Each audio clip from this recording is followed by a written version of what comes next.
I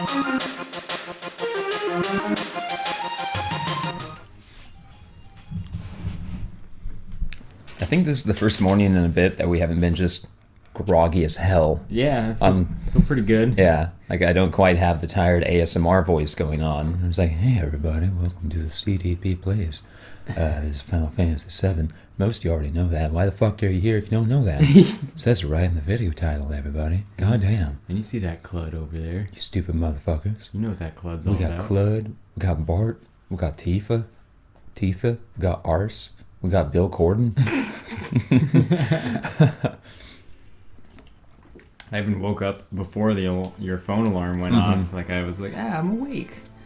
What is this? Rest? What is? Oh my god, I'm awake. Oh man, shit's about to go down. I have to go down Chinatown. Tifa's about to get so stabbed. The guy on the bottom right there, he kind of looks like the protagonist of Ape Escape. Oh yeah. Ah, it's a fun game. Yeah. I bought Ape Escape 2 for the PS4. And I started trying to play it, and I'm like, Not good? It's not that it's not good, it's just going to take a lot of getting used to the controls. Look at this Spencer Mansion bullshit. Yeah. I love this mansion. I love how spooky it feels. Spooky and bigoted. That's my dude. It's like some Dark Souls shit here. Or is it just a two-headed skeleton down there? Please. I wasn't meant to be. Why are there just skulls everywhere? What were you doing in here? Oh yeah, weird science. Cue the oingo boingo. Plastic tubes and pots and pans. That's not science! It doesn't help when you list your dates as X year, X month, X day. Why bother? Why bother to list your dates like that? Sephiroth gets so upset. Like, maybe he'd be better off if he never went down here. He had to know, though. Unfortunately, they left all their classified research records in these open books. And he's a well-read type of guy, so he's just burning through all these books, even if they are bigger than him. Like that one on the lower right appears to be. Well, that's a bit of a tangent. Or just for forced perspective. Cloud picks up a book and opens it up, and the words like form a clown's face and scream at him because he just can't deal with the amount of words. Yeah. Just throws it down.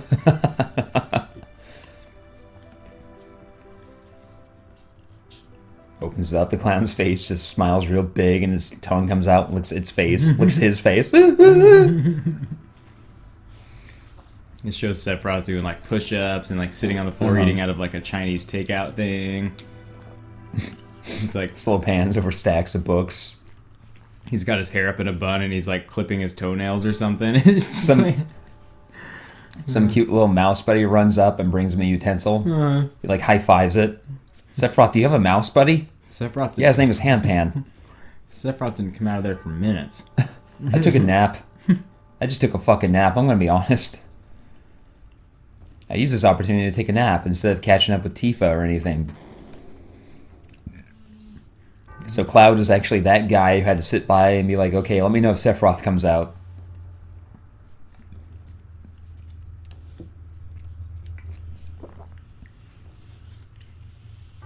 Man, I would not nap on one of those beds. No, this house is haunted. When we come here later, there are just ghosts. Just ghosts all over the place.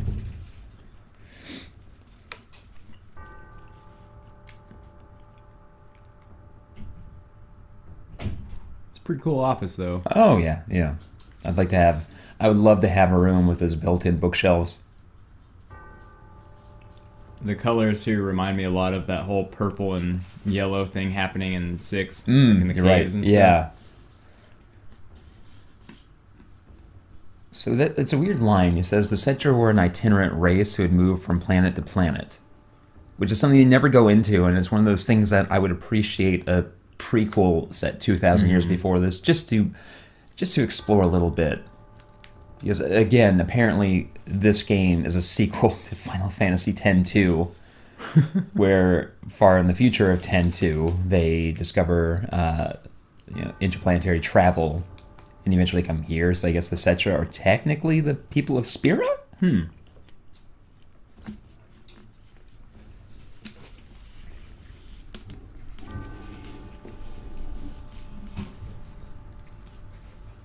Sephiroth's name just looks cool. Like, even if you weren't to read it, just visually, the arrangement of letters and stuff, you're like, this is a cool name. Well, it's one of those biblical terms that you're like, man, the Bible has some good ass terms in it.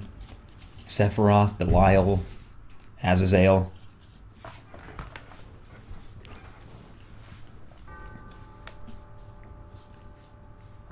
Yeah, what does Sephiroth mean? Is that like a... I forget exactly what it is. Some sort of Jewish term or something? I believe it specifically comes from the Jewish Kabbalah. Let me make sure of what it is, because it also appears in Devil May Cry 4. You get an item called Sephirothic Fruit. Sephiroth, why are you walking like that? You're freaking me out. I'm gonna see Mummy. Yeah, he's got... And of course, I imagine that's why a lot of the Hot Topic crowd loves Sephiroth so much. He's got mom issues just like I do. What a great episode to be recording on Mother's Day. Oh, fuck. You're right. Gotta remember to call that mom. I went to dictionary.com hoping it would have Sephiroth in there. It's like, did you mean Shafroth? No. Did you mean chicken broth? No. Because I want to just type in Sephiroth into Google because I know what's going to happen. Let's see, Sephiroth, sword, song, theme, Kingdom Hearts 2. Those are your top 4 results. Cosplay. Sephiroth. Definition. You know, you walk out and you think, Sephiroth, how did you set the whole town on fire that quickly? And then you remember these guys can just make fire happen. Yeah. And how powerful Sephiroth is. He is rocking Fire 3 materia, don't forget. It's crazy that they give these soldiers this power because, yeah, he can just set a whole town ablaze if he felt like it. Oh, here we go. Basically a god among men. Oh, yeah, certainly. Well, you saw him fuck up that dragon. Now, here we go. Sephira, plural, Sephiroth. In Kabbalism, each of the 10 attributes or emanations surrounding the infinite and by means of which it relates to the finite. They are represented as spheres on the Tree of Life. So, I don't know enough about religious theory to understand any of that. If you asked me about Norse mythology, I could have understood it, but as it relates to Kabbalism, no. How many chills do you think this scene gave people? I think a lot. And then I think people forgot why it did that, and they thought this just looked badass. Sephiroth, he's the biggest badass. He's got the longest of dicks. I mean swords. I mean dicks. Okay, I'm just thinking about his dick and how long it could be.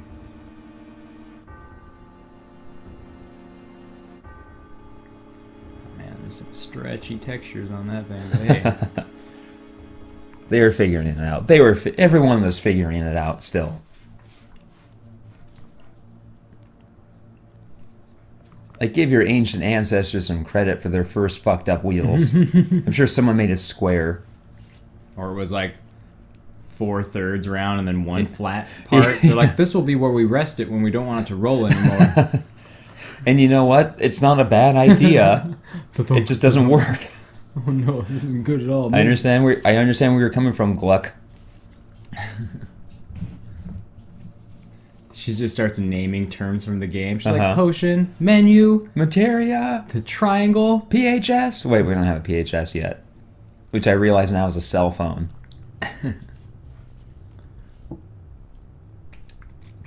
Mommy. Please open the door, Mommy.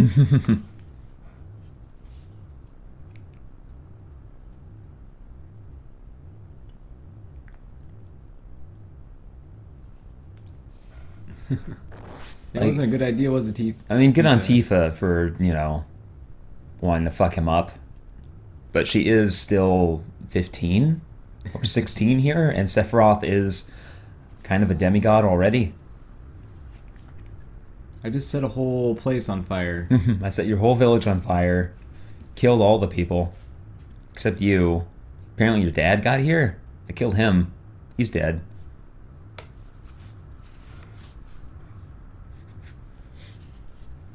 Just gonna plop you down over here for a moment. You have a little sit. You're gross and bloody. Yeah. Stand over here. Oh, you can't stand? Alright, well, you just slump over there.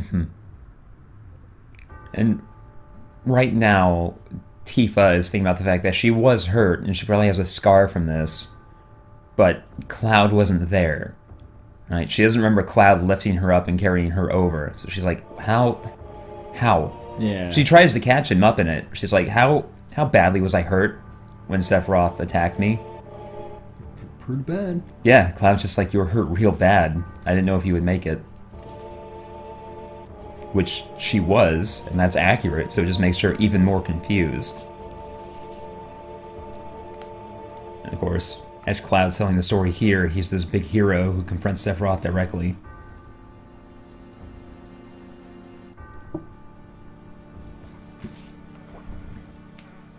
You just wouldn't have been able to, Cloud.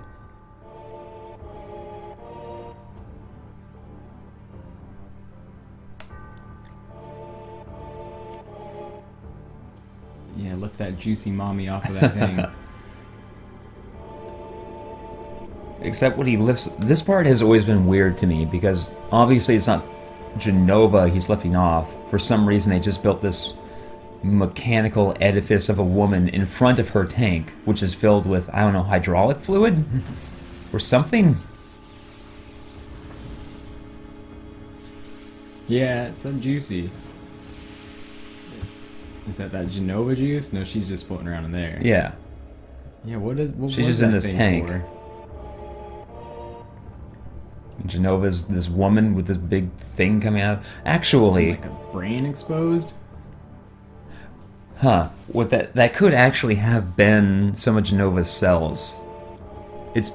They seem to have her in stasis, but I'm thinking about this on the fly right now.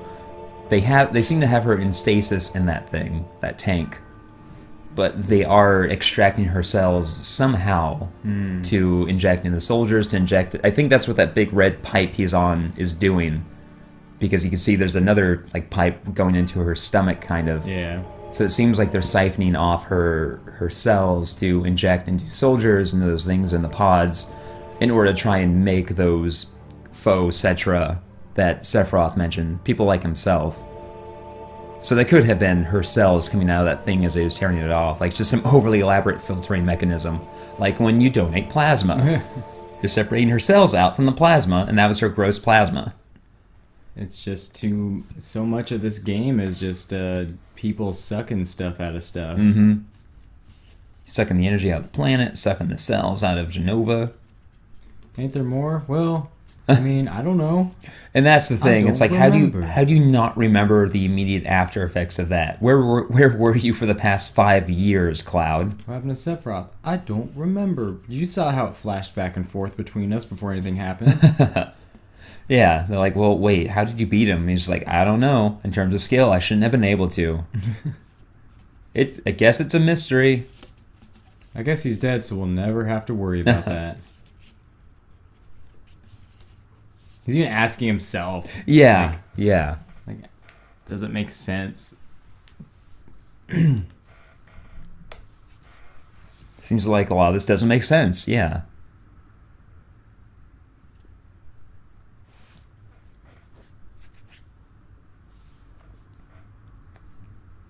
Did someone else carry it off? I don't know. Guys, I just carried a big sword and I might have killed Sephiroth. Let's just leave it at that, please. Remember, it's me, Clud. Trust me, I'm Clud. I think if you choose wait a sec, Barrett gives a little speech, and then Cloud is like, Barrett, that was beautiful. Because once in a while, Cloud's original kind of jokey, sarcastic personality comes throughout this game. As again, people forget that Cloud gets better halfway through this game, so he's not the broody McBruderson that everyone loves from the expanded Final Fantasy VII universe. And B, once he does get better, he's kind of a sarcastic asshole. Yeah. Not a jerk. He jokes around. He pals around. He doesn't just sit around going, wrapping band-aids around my sword. Yeah, why? I know I could put it in a sheath and that'd be cool, but you know, I'm gonna use all bandages instead. That makes sense. And put bandages on it and then shove it into this hillside. Then put my other swords inside my motorcycle. Cause it's like, it's hurt, you know. I hurt myself today.